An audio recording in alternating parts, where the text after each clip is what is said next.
हरिओम. ब्रह्मसूत्रे प्रवचन क्रमांक 52. सूत्र क्रमांक 488. यत्र एकाग्रता तत्र विशेषात. जेथे एकाग्रता साध्य होईल तेथे ते विशेषापलीकडील असते. यासाठी विशेष असे काही करावे लागत नाही. ज्या अर्थी जळी स्थळी काष्टी पाषाणी चर अचर यत्र तत्र सर्वत्र अनेकानेक जड सूक्ष्म सजीव निर्जीव वस्तुजगत सतत उपलब्ध आहे, त्या अर्थी जेथे तेथे म्हणजेच सर्वत्र आत्मपरब्रह्म व्यापलेले आहे. कारण आत्मपरब्रह्मामधून सर्वस्व निर्माण झाले आहे.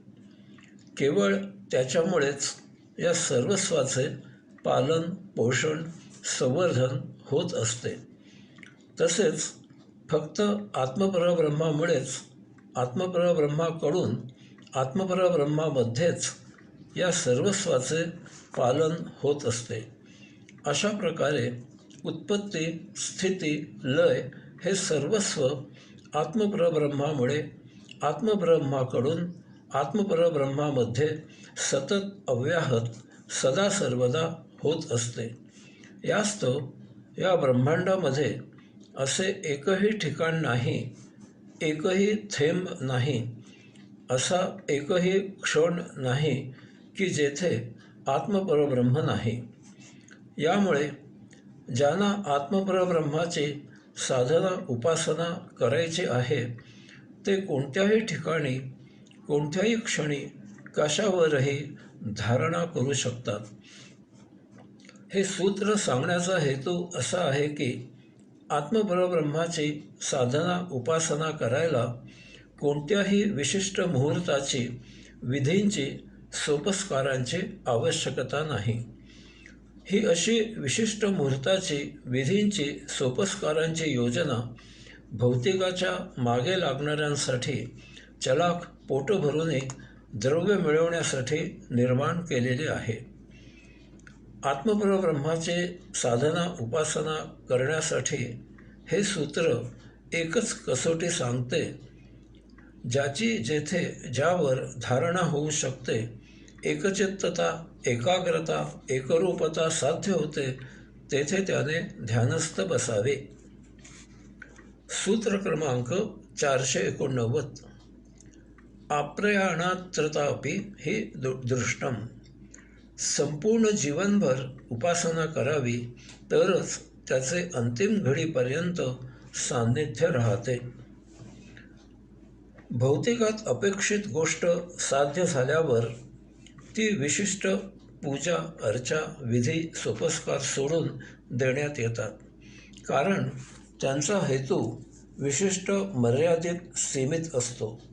उदाहरणार्थ, पुत्रकामेष्टी यज्ञ पुत्र प्राप्त झाल्यावर पुन्हा पुन्हा केला जात नाही. सत्यनारायणाची पूजा प्रतिवर्षी वर्षभरात विशिष्ट कालावधीमध्ये किंवा अशीच कधी केली जाते. ती पूजा काही दररोज केली जात नाही. घरामध्ये देवघर स्थापन करून स्नान झाल्यावर दररोज पूजा केली जाते. तसेच काही विधी दिवसभरात अनेक वेळा केले जातात. उदाहरणार्थ संध्या वगैरे. यामागे देवाची कृपा सतत असावी अशी श्रद्धा असते. अशा प्रकारे काही विधी दररोज केले जात असले तरीही त्यासाठी काही कालमर्यादा असते. हे सूत्र सांगते की अध्यात्मामध्ये 12 महिने 24 तास क्षणोक्षणी आत्मपरब्रह्मामध्ये रत राहायचे आहे. काम करताना, काम करत नसताना, झोपताना, झोप झाल्यावर आत्मपरब्रह्माचे व्यवधान असले पाहिजे. एकही क्षण आत्मपरब्रह्माचे भान सुटता कामा नये. सदा त्यातची रंगला अशी अवस्था झाली पाहिजे. भौतिक काम करतानाही आत्मपरब्रह्माचे भान राहिले पाहिजे. संत गोरा कुंभाराचे पायाने माती तुडवताना मुखाने विठ्ठल विठ्ठल असे नाम घेणे सुरू असे. कबीर चादर विणताना रामनाम घेत घेत असे. तो चादर विकत घेणाऱ्यांना सांगत असे की बाबा, ही चादर रामनामाने विणलेली आहे, जपून वापरा. सूत्र क्रमांक 490. तदधिगमे उत्तरपूर्वाघयोरश्लेष विनाशौ तद्व्यपदेशात. त्याचे म्हणजे आत्मपरब्रह्माचे ज्ञान झाल्यावर आता यापुढे घडणारे आणि भूतकाळात घडलेले पाप संचित पूर्णपणे नष्ट होते असे सांगितले जाते. आत्मब्रह्माचे ज्ञान याचा अर्थ स्वतःची अंशात्मा, आत्मा, परमात्मा, पुरुषोत्तम म्हणून ओळख होणे, तसे जाणणे. आता अशा प्रकारे स्वतःची ओळख झाल्यावर स्वाभाविकच आपण अयोगिक वागत नाही, अनात्मचरण करत नाही. येथे अधिगमे असा शब्द योजिला आहे. गमणे म्हणजे जाणणे. हे वरवर माहीत होणे नाही, तर असे बुद्धीने, ज्ञानाने जाणणे आहे. हे आत्मज्ञान असते. यासाठी भौतिकाच्या पलीकडे जीवन जगले जाते. अशा वेळी एकतर मागील संचित उपभोगून आध्यात्मिक जागृती होऊन आत्मज्ञान होते, किंवा खडतर तपश्चर्या करून, उपासना करून स्वदर्शन होते, किंवा आध्यात्मिक तत्त्वज्ञानाने स्वजाणीव होते, येथे उपरती होते, आणि मग असा भविष्यात कधीही भौतिकाच्या आहारी जात नाही. यामुळे स्वाभाविकच गतभौतिक स्मृती नष्ट होतात. त्याबरोबर गतसंचित नष्ट होते. तसेच भविष्यात संचित निर्माण होईल असे कधीही अनात्माचरण होत नाही. या योगे आपण सदानंदी, परमानंदी, कव्वेलानंदी जीवन जगतो. यासाठी हे सूत्र आहे. सूत्र क्रमांक 491. इतरस्याप्येव म संश्लेषः पातयतु. अशाच प्रकारे इतरांचाही पूर्णपणे नाश होतो, पतन होऊन ते आत्मपरब्रह्म प्राप्त होते. मागील सूत्रामध्ये जे सांगितले त्याचाच अनुषंगाने हे सूत्र आहे.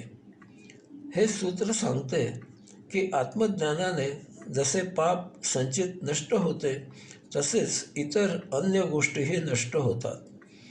इतर अन्य गोष्टी म्हणजे एक, पुण्यही नष्ट होते. कारण जसे पाप विष आहे, तसेच पुण्यही तितकेच विष आहे. जसे आपण पाप करून नरकाचे भोग उपभोगतो, तसे पुण्य करून आपण स्वर्गाचे भोग उपभोगतो. दोन्ही ठिकाणी महादुःख, कष्ट, त्रास, पीडा, वैताग, यातना सोसाव्या लागतात. नरकामध्ये जास्त करून देहयातना असतात आणि स्वर्गामध्ये जास्त करून मानसिक यातना असतात. दोन्हीचाही दुष्परिणाम सारखाच असतो. नरकामध्ये दुःख निवारण्यासाठी आपण काहीही करू शकत नाही, परंतु स्वर्गामध्ये आपण धनसंपत्तीच्या जोरावर दुःख निवारण्यासाठी काही करू लागतो आणि ते करत असल्याचे बेगडी समाधान मानतो. दुःख तसेच असते. उदाहरणार्थ, आजार बरा झाला तर त्यासाठी द्रव्य खर्च झाले याचे दुःख टोचत राहते. खाण्यापिण्याचे पथ्य पाळावे लागत असल्यामुळे सर्व असूनही आपण खाऊ शकत नाही, म्हणून दुःख होत राहते. फिरण्यावर बंधने येतात म्हणून दुःख होत राहते, वगैरे. सांगण्याचा हेतू काय, तर आत्मज्ञानामुळे पापासह पुण्यही नष्ट होते. 2. आपले भौतिकाचे आकर्षण नष्ट होते. आपण केवळ देहधर्मापुरताच भौतिक वस्तुजगताचा उपयोग करू लागतो. आपला ओढा, आकर्षण अध्यात्माकडे झुकते. आपण सद्गुरू शोधतो. त्याच्या सान्निध्यात, प्रवचनात स्वारस्य वाटू लागते. 3. आपला धन, जन, विचार संग्रह जीवन जगण्यापुरताच मर्यादित होतो. हळूहळू आपण एकलकोंडे होतो. जास्तीत जास्त वेळ आपण स्वसान्निध्यात रममाण राहतो. या योगे आपल्या स्वस्वरूप प्राप्त होते, यथाकाळी आपण मुक्त होतो. सूत्र क्रमांक 492.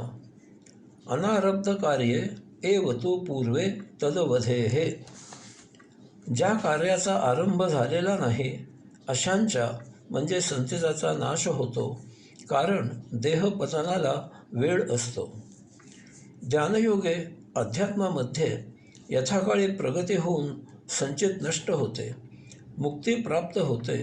तरीही असा मुक्तात्मा त्याच देही आता आयुष्याऐवजी जीवन जगत असतो, परंतु आता त्याच्या कृतीमुळे, कर्मामुळे त्याचे संचित निर्माण होत नाही, कारण आता तो कर्मयोग करत असतो.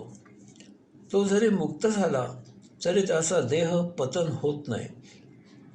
तो कर्मयोग करत सायुज्य मुक्त म्हणून उर्वरित जीवनामध्ये प्रभुकार्य करत असतो. त्याच्या देहाचे जे काही आयुष्य असेल ते तो मोठ्या आनंदात प्रभुकार्याला वाहून जगत असतो. सूत्र क्रमांक 493. अग्निहोत्रादी तु तत्कार्यायैव तद्दर्शनात. परंतु अग्निहोत्र आदी कार्यामुळे फलनाश न होता त्याचे दर्शन होते. मागील सूत्रामध्ये फलसंचित समाप्त होते, नाश पावते असे सांगितले. तथापि याला अपवाद आहे, तो अग्निहोत्र इत्यादी कृतींचा किंवा कार्यांचा. आता अग्निहोत्र काळाला सुसंगत नाही, कारण अग्निहोत्रामध्ये पशु, धान्य, तूप इत्यादींची आहुती दिली जाते. बिचाऱ्या पशूंचा बळी देणे, खायचे धान्य जाळणे, तूप तर सर्वसामान्य जनांना दिसतही नाही इतके महाग असलेले अग्नीत ओतणे, ह्या गोष्टी आता कालबाह्य झालेल्या आहेत. आता असे कोणी करत नाही आणि कोणी करूही नये.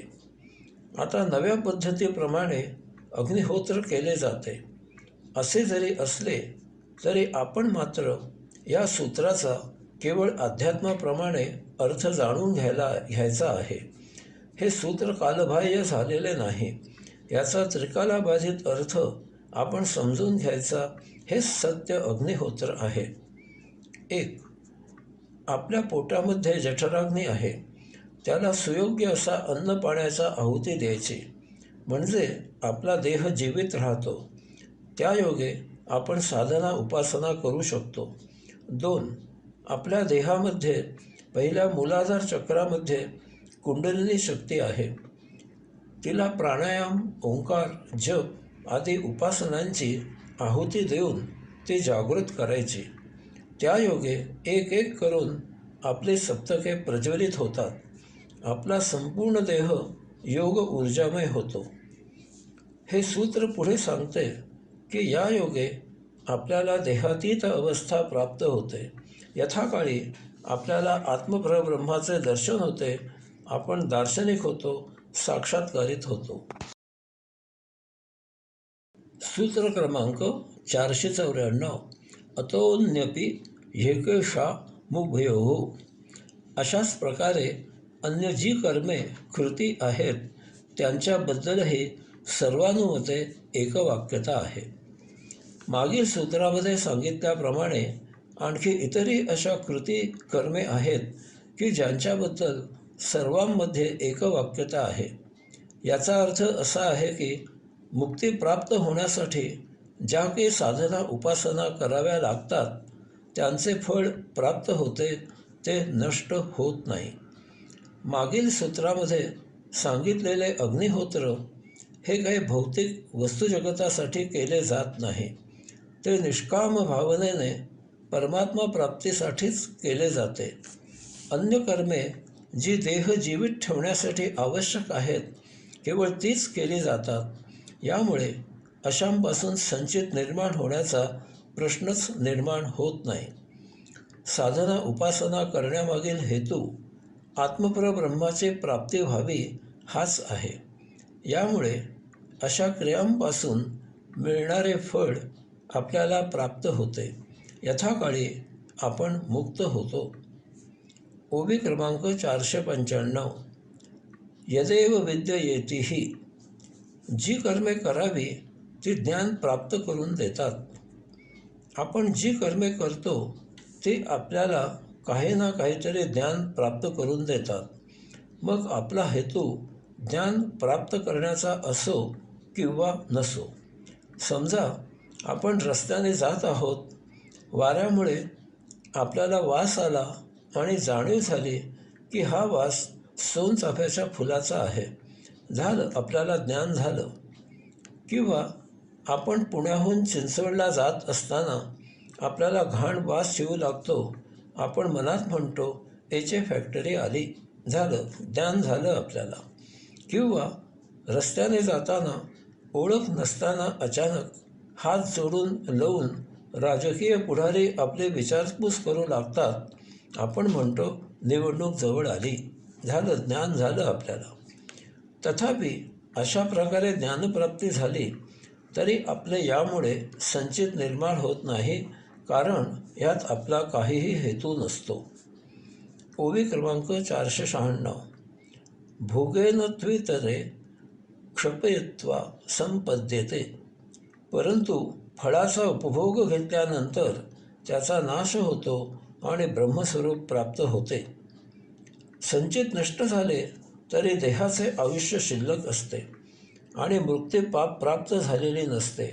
अशावेळी देह निरीच्छपणे उपभोग घेत असतो.